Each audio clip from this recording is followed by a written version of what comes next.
Affairs, Steve Muro, and then to the far right, Assistant Secretary for Information and Technology, Roger Baker. Let me also acknowledge the presence of leaders of our veteran service organizations in the audience today, and we, in fact, are partners as advocates for our nation's veterans. In my short tenure as Secretary, every member of Congress who has welcomed me back to government has almost in the same breath asked me to do more, better, faster for our veterans. Long-standing needs and that they face a need for help on. I guess I would tell you that your individual and your collective devotions to our veterans is clear to me from my visits with you. Clear, comprehensive, and unwavering. And so, Mr. Chairman, to you and the members of the committee, I want to express up front my thanks for your support of VA's efforts to care for those veterans, and most especially for the generous appropriations in some years past when budgets were lean. You ensured that we were able to meet mission for those veterans. Veterans are our sole reason for existence. Today's challenging economic environment, we must be diligent stewards of every dollar if we are to deliver timely, high-quality benefits and services to the men and women we serve. The growth in funding for FY 2010 is significant. I will say that up front. We accept the responsibility for being accountable and showing measurable returns on this investment that we've been entrusted with. I will do everything possible to ensure the funds Congress appropriates will be used to improve the quality of life for veterans and the efficiency of our operations. So with those comments, Mr. Chairman, thank you for this opportunity, and I look forward to your questions. Mr. Secretary, as you know, we are likely to provide an advanced appropriation for fiscal year 11 medical care. We will need to know very quickly what the VA's estimates for 2011 are if we are to include it in this year's bill.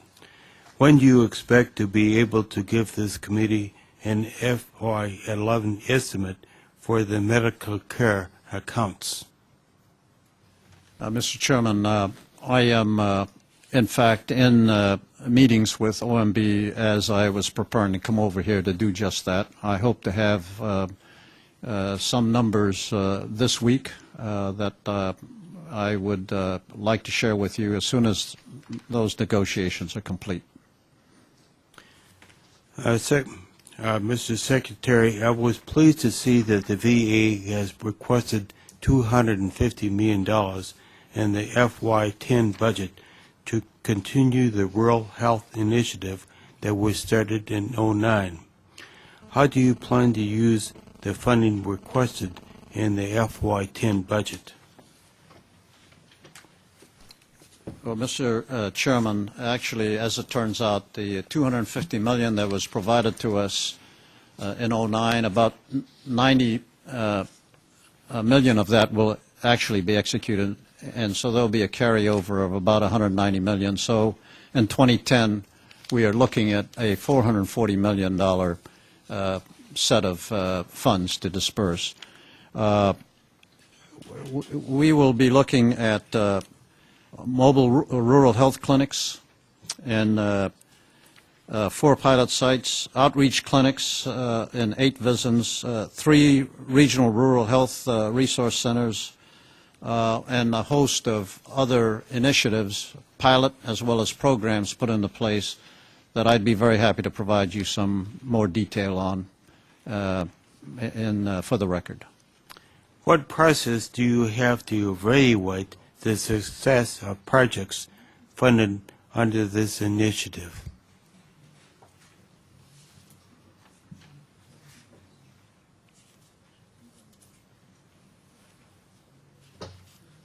Sir, for our projects, we have built in an evaluation component to make sure that from the very beginning that we collect data to ensure that over time we can tell if the project is successful. We're doing some very innovative work in this Rural Health Initiative. Some of them may not turn out to be successful. We want to know that, and then we want to discontinue those and focus on the ones that are. So we decided to build that into the program from the very beginning, capture the data, monitor it closely, and then make some decisions over time as to what really works best. Secretary Shinseki, the VA has requested an increase of more than $500 million for IT. How much of this increase is for staffing and administrative expenses, and how much is for peer development? Mr. Chairman, I'm going to let Mr. Baker pick up on that initially, and I'll play cleanup to him. Yeah. Thank you, sir. There are substantial staffing increases in that increase, primarily in the field, working in the hospitals and in the regional offices, providing customer support to the administrations in their efforts to work with the veterans. There's $182 million, according to my sheet here, for staffing increases, again, primarily in the field, as well as increases for key items like interoperability with the Department of Defense from an information standpoint, the flight financial system so that we have good, strong financial management, and increases in medical IT and benefits IT, both to support staff increases in those areas and to support improvements in the processes, speed of response, network speed, those sort of things. Again, most of the increase is aimed at supporting the folks in the field doing the real work, working with the veterans. This past year, the VA has had to put the replacement of the scheduling system on hold due to failures in the development process. This is very disappointing, to say the least.